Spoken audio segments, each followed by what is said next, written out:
Hello guys! During weekends nga lang kami nakakagala mag-asawa kapag wala siyang pasok.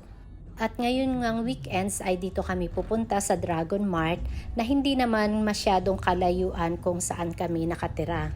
Hindi rin ito yung first time na makakapunta ko dito dahil yung mga nakaraang taon na bakasyon ko ay nakapunta na rin dito at namili na rin kaming mag-asawa dito. Nakakagulat nga lang dahil pagbalik namin dito ngayon ay napakarami ng mga bagong building at meron na ring mga mall sa katabi nito.